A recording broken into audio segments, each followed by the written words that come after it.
Well, thank you very much. And I was quite fascinated at the wonderful presentation both from Jan and Karen. They not only made it informative, analytical, but also very entertaining, if I may say so. And Karen reminded me of the fact that, even when you're chairing the plenary session of the IPCC where the synthesis report is approved, you have to keep your human touch and your sense of humor intact till the end. And I remember she reminded me there was something where, you're typing suggested changes on the screen, projecting them on the screen, and there was the word levy somewhere, and, the person who was typing it got it wrong, so I had to remind her. I said, it's like driving your Chevy to the levee. It's the same kind of thing.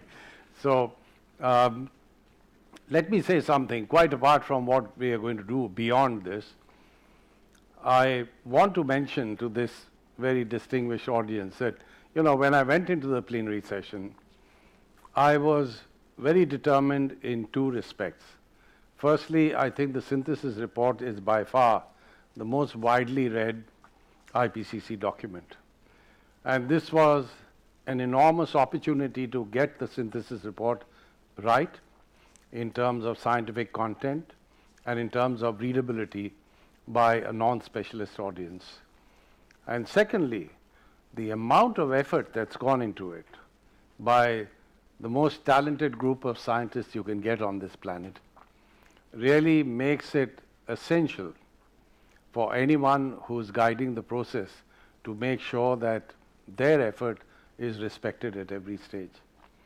So I was determined. I said, come what may, I'm not going to allow the position of the authors and the value of what they've provided to be eroded in any way. And I've had a few years of experience with the IPCC. I went through a very difficult time in the approval of the fourth assessment report, synthesis report, which took place in Valencia, Spain. And Steve Schneider, I'm just giving you this anecdote because I think it's important. Steve Schneider, who was a remarkable scientist, but a very perceptive analyst of human behavior and human dynamics, made a note of something very interesting. The leader of the Indian delegation on that occasion had something against me, and I won't go into the background of that. And he was raising objections on everything and was becoming terribly obstructive.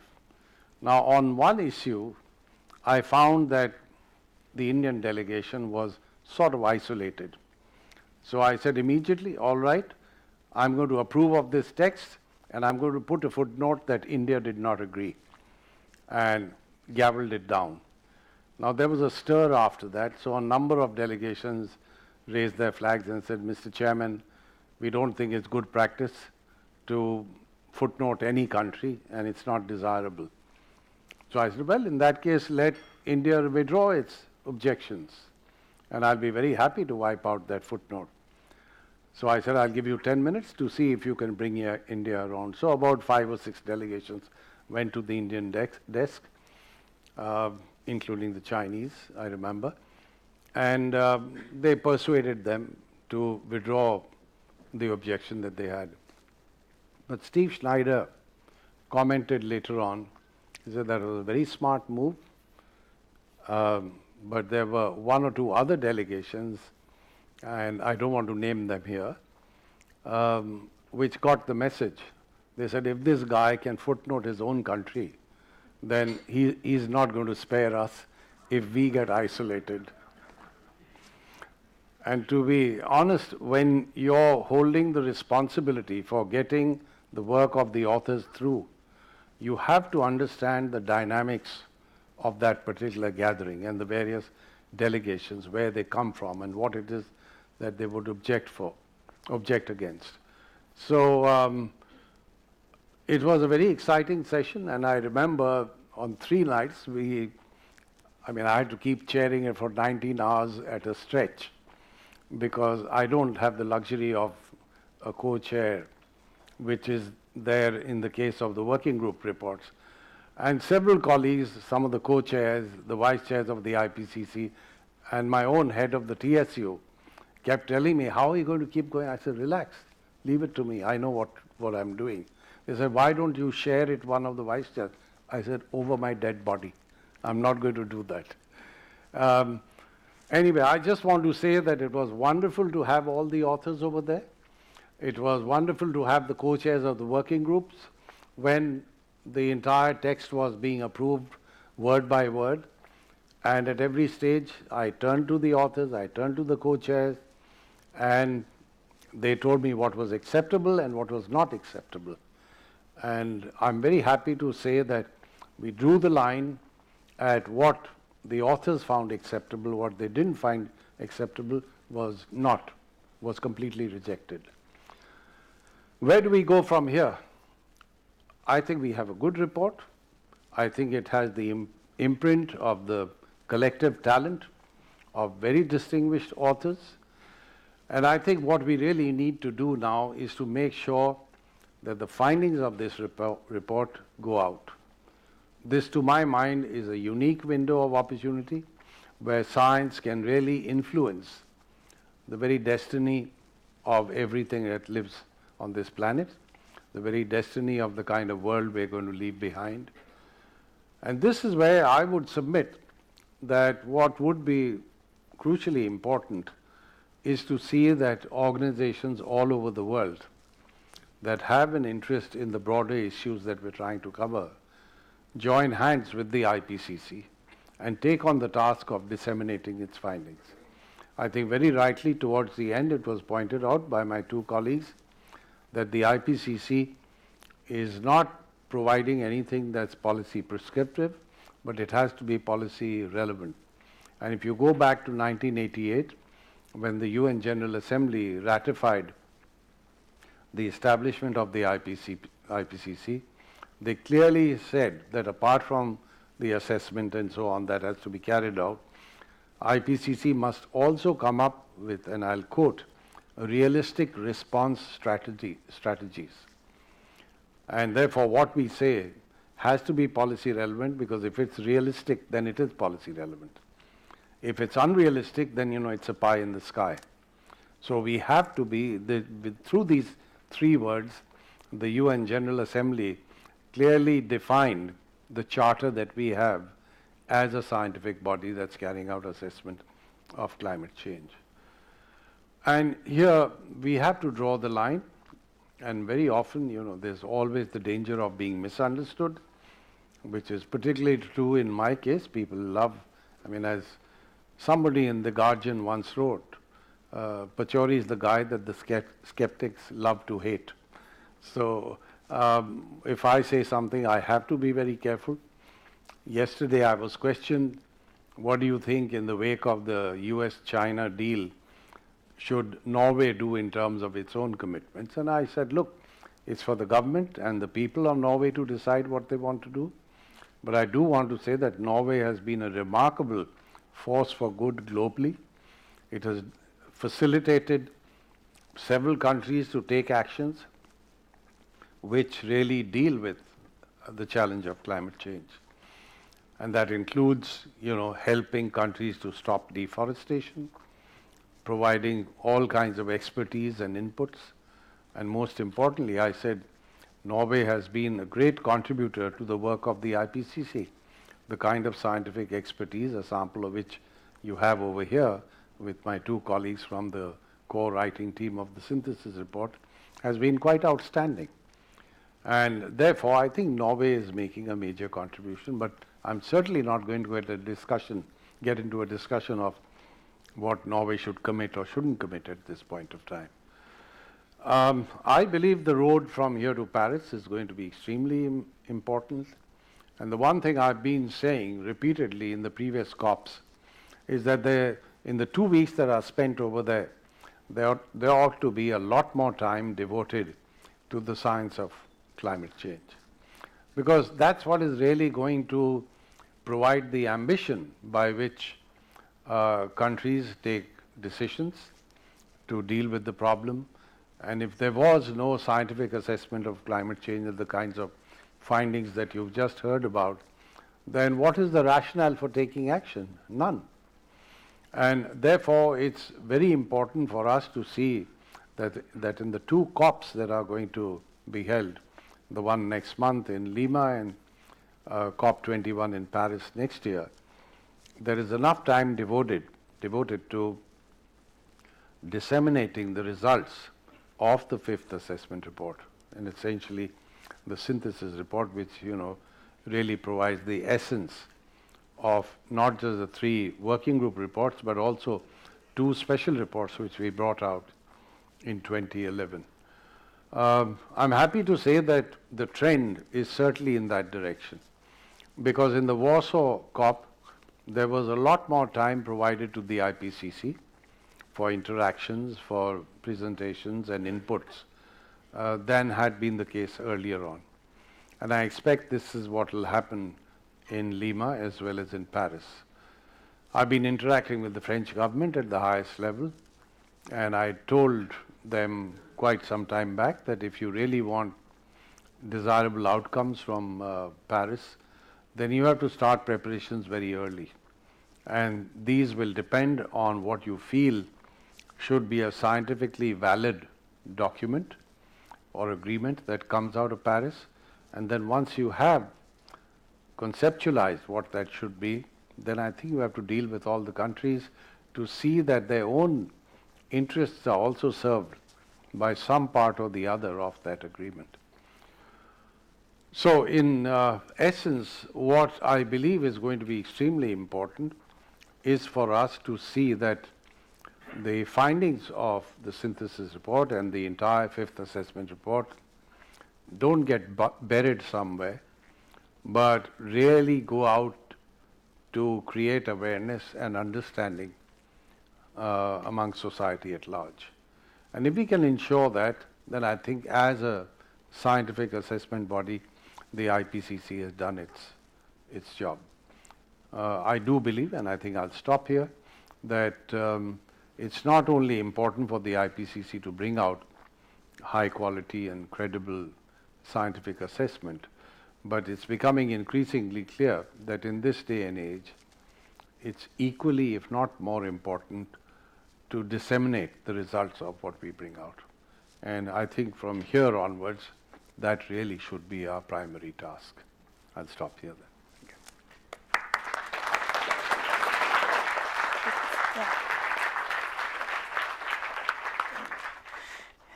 Thank you. We open more for debate, and please be seated. And I ask Jan and Karen also to take the stage up here. We're going to open for questions from the audience, but I want to start a little bit with what you left off with, the importance of this report, and the question is basically, do you see a shift in attention? Are there other groups that are interested in this report, other groups that are using the report, than just policy, just media? Would you care to elaborate a little bit? Yeah, I think what's going to be crucially important is to see that business and industry understands the opportunities that come out of the findings of this report. Clearly, this is not something that government alone will be able to do. I believe if we want to tackle the challenge of climate change, then other sections of society, other stakeholders have to be a part of the effort that's put in. Governments, of course, are of primary importance, but I believe business and industry have an equally important role. Civil society has an equally important role. And the very fact that you saw this massive march on the streets of New York in September, and marches all over the world, shows that civil society is ready. And I think civil society must also understand the findings of this report. Now, the methods they use, I don't know. It's really up to them. But whatever they advocate, and a large number of them are advocacy organizations, must also temper their language and modify it to suit what we have brought out as findings of this report. One big debate that I think is going to gather some momentum is whether it should be 2 degrees or 1.5 degrees Celsius. And I think that also has something to do with Article 2 of the Framework Convention, which wants to ensure that there's no dangerous anthropogenic interference with the climate system. Now, it's a value-driven judgment on what is dangerous and what isn't. But one little fact I want to mention is that even with 2 degrees Celsius, we're not going to get utopia. One figure that I want to mention is that, with the RCP 2.6 scenario, which has a very high probability of giving us a temperature increase below 2 degrees Celsius, sea level rise by the end of the century would be 0.26 to 0.55 meters. So, even if you end up somewhere in the middle of that range, I'm just using an imaginary figure, 0.40 meters, that's something which just enhances the risks enormously to several parts of the world. So for us to believe that 2 degrees Celsius is going to give us a riskless and secure future, we need to reevaluate that. And on that background, it is interesting to see that, I won't say hand in hand with the IPCC reports, but at the same time, we're seeing that new Bloomberg Energy Finance, we're seeing PricewaterhouseCoopers, we got the Norwegian Veritas coming out with their own climate reports, so to speak. I mean, really looking at what it carries of weight for their how they're going to make money, and also the potential business opportunities and lack of opportunities that will be in a warmer world. But that also poses an interesting way to this knowledge, our science in the IPCC, how it's going to be brought forward to these new groups. And Karen, do you see that you talk to students, you talk to this audience? What would you do if you be invited to PricewaterhouseCoopers to give this information? Would you convey it in a different way?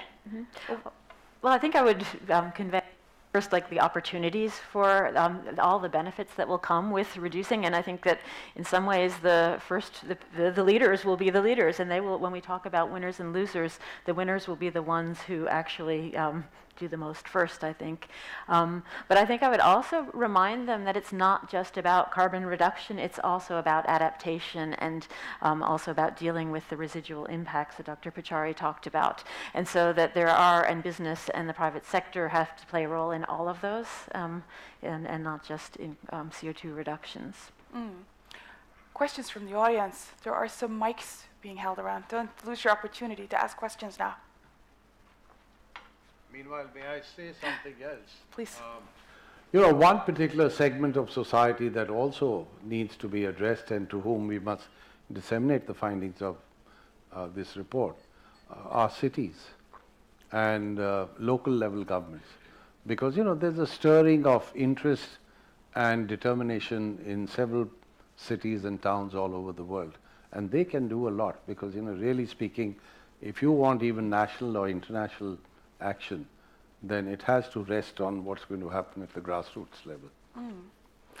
Jan, your advice in terms of moving forward? My advice, of course, there are many uncertainties still on the natural science side. We need to constrain the climate sensitivity and be more sure about how the climate system responds to emission reductions and emission increases. In addition, I would also like to stress the importance of international collaboration and really see this as a common problem and try to understand how the different countries perceive the challenge and the dangers of climate change. So more international efforts is needed. You have a question from the audience? Could you please state your name? Yeah, Tore Furvik from the Bjerknes Center and University of Bergen. So I have a question to Pachauri. So you've been leader of IPCC now for 12 years. And in this period, emissions, they have grown by some 50%. So I just wonder, how optimistic are you about the future? Will we be able to change the emission? Will we be able to reduce the emissions by 2030, or will we be able to reach the 2-degree target? Well, I think we made it very clear in this report that we have to act early, and we have to act adequately. So really speaking, time is not on our side. And I think the next few years are going to be extremely important.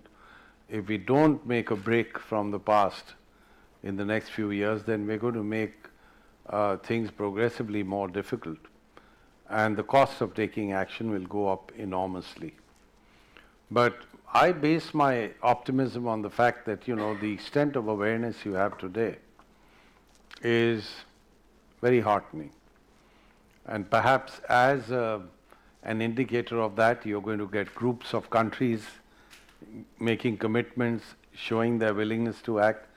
Even Mr. Ban Ki-moon's summit on the 23rd of September had over 120 world leaders, and each one of them reaffirmed his or her commitment to take action on climate change. So my feeling is that we're probably at the cusp where you're going to see a major change in the attitudes and priorities of people and governments. Yes, I can say in the last 12 years that I've been chair of the IPCC, the debate has become far more active, and the level of information that people have is far more complete than was the case, let's say, 12 years ago. It could have been more, but I think the trend is quite heartening.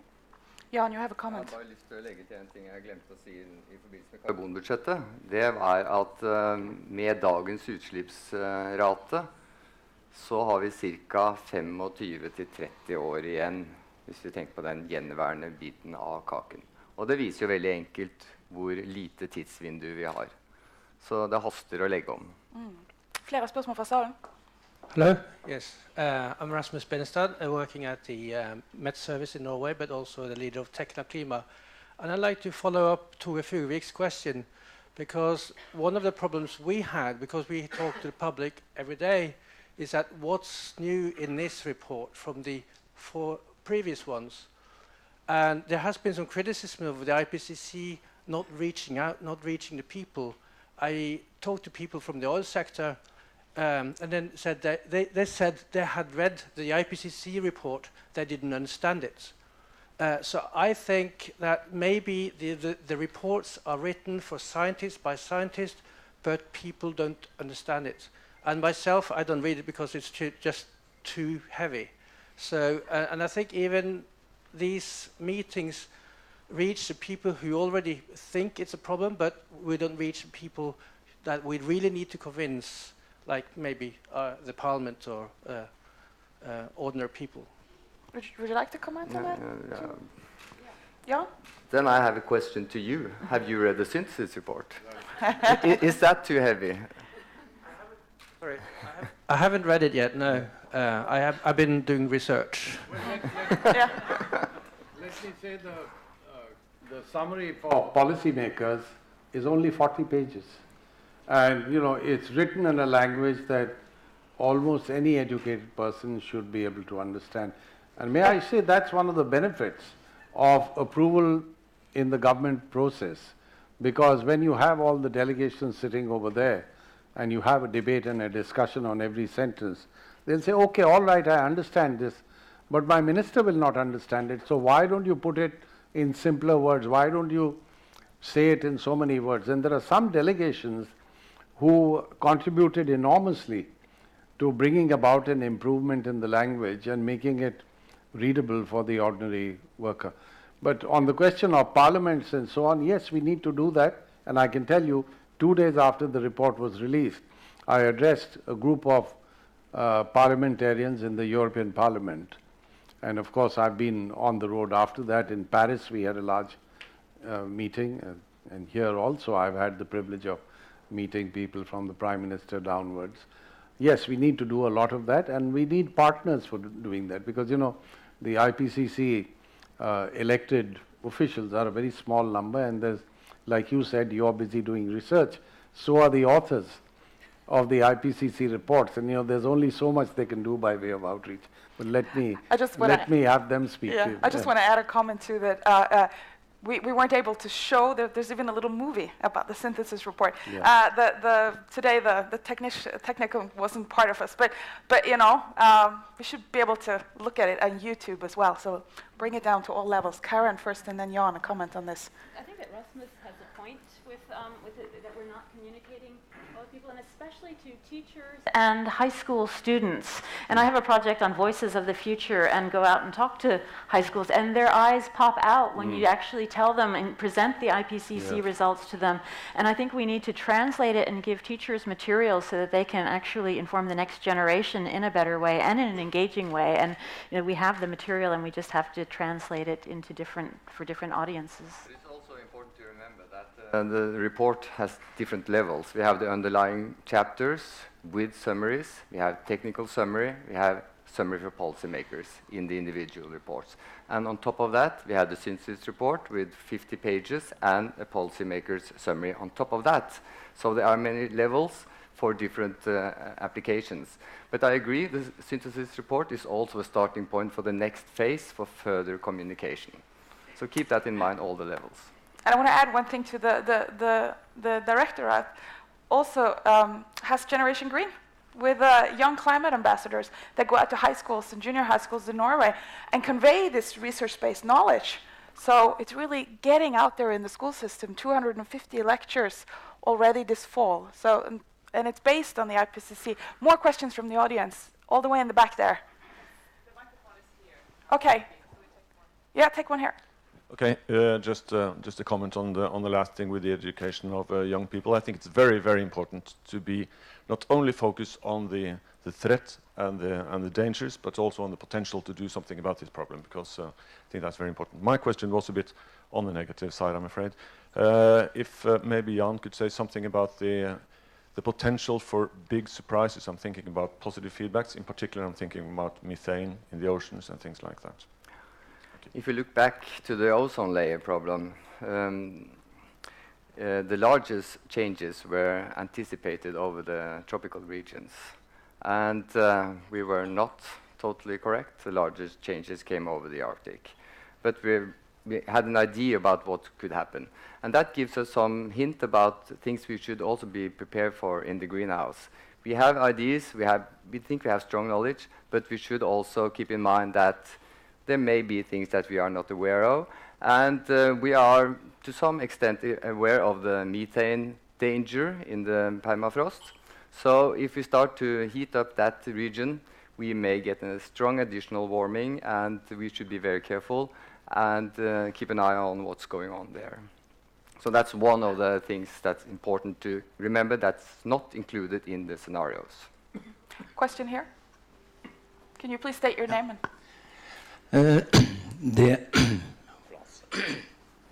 Torstein Fjell fra Naturvernforbundet I Grenland. We have some people in this country that call themselves climate realists, klimarealistene. And many people believe in them, very many people. And the latest we have heard is that in Antarctica, the ice is not disappearing but increasing. And we have also heard that the latest years the temperature rise has been much less than earlier and has almost stopped. And many people believe this. What are your comments on this? Thank you. Jan, short on that. Very short. Yep. Yeah, there will always be short time windows and regions where you see different changes. And IPCC has a special box on this hiatus, or this stopping of the or reduced rate of increase of temperature. So it's discussed in the report and taken seriously, and we have an explanation. So read the report. That's the I just answer. want to add that I think it's really important that we take a systems perspective and look at not just what's happening on land, but also in the oceans, not just what's happening in Antarctica, but in other places, because you need to have the whole global perspective. Full picture. Mm-hmm. Okay, there was a question all the way in the back there.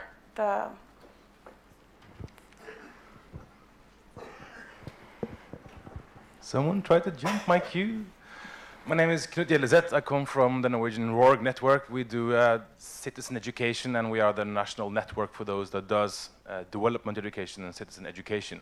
And my question goes to the chair, leader. Thank you. This, you mentioned the civil society and how important it is to get the civil society aboard on this. And we are aboard, but this costs money. And currently, in many countries, and also in Norway, this is taken, like the costs for doing enlightenment and campaigning advocacy is taken from the development budget.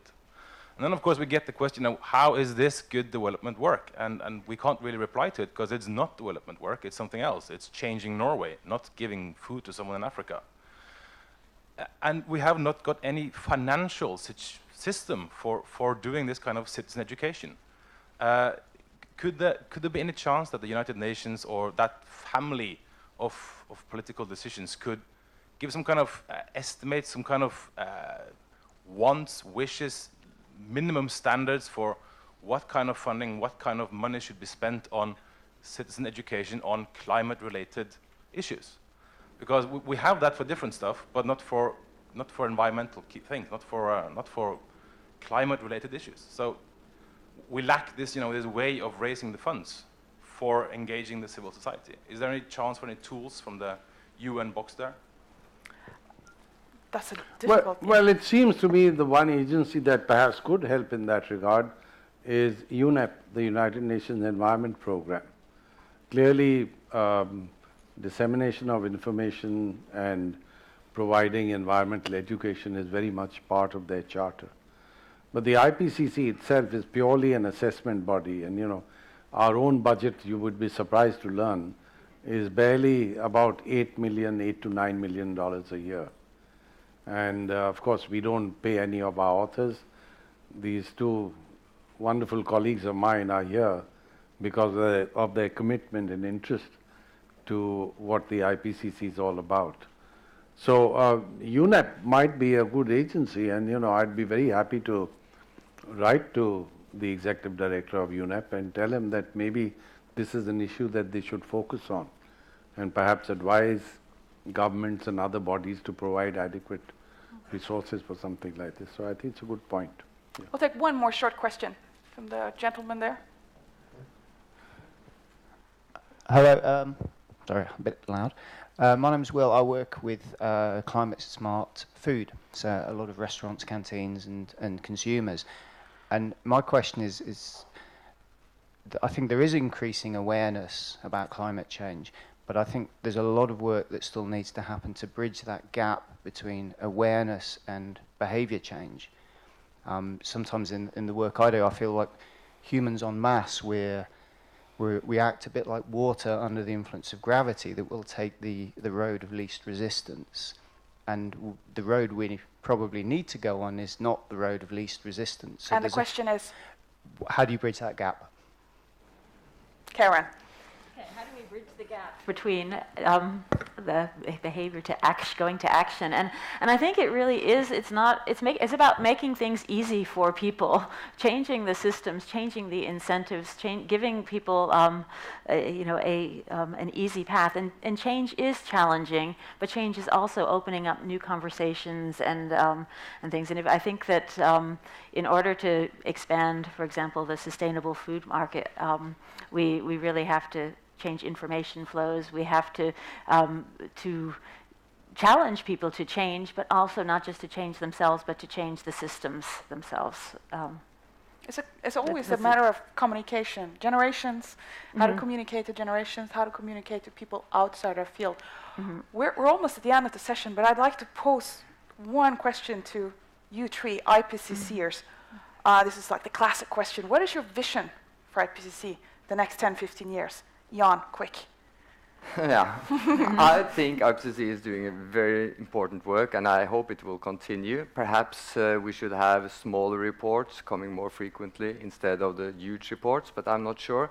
I've also heard people suggesting perhaps start with the synthesis report and have other small reports underlying that, and the synthesis report as the main report. There are different models, but I think we need an IPCC effort still, and it's a very nice way to integrate the information we have, also for the researchers themselves and for the users. Karen? I would like to see the IPCC reports in the future cover much more on transformation, on how we get from RCP 8.5 to RCP 2.6. What do we need? Exactly what some of the questions were. How do we mobilize the food industry, restaurants, youth, etc., and looking at social change as much as climate change. Roadmaps. Roadmaps. Pachauri. Yeah, I would build on what Karen has said. I think we need a lot more focus on social sciences. We need a lot more attention given to the whole process and the institutional challenges of bringing about transformation. And I personally think that the IPCC should have a dedicated team that focuses on information dissemination, because I think that's very important, and that has to be a continuous exercise, because I believe that's just as important as producing high quality reports. One more thing. One good thing about the synthesis report is that we mixed people from different disciplines, and I think that's a very important message to bring for the further assessments. I agree. And with that, we've finalized this session. I want to thank you so much for contributing, and thank you for asking great questions. And for all of you that have been following us online, share the link. This is something to watch over the lunch hour if you hadn't had time to watch it. Thanks a lot. We'll take a 15 minutes break, and then you come in here again, and these people will be around, so you can ask some more questions. Thanks a lot.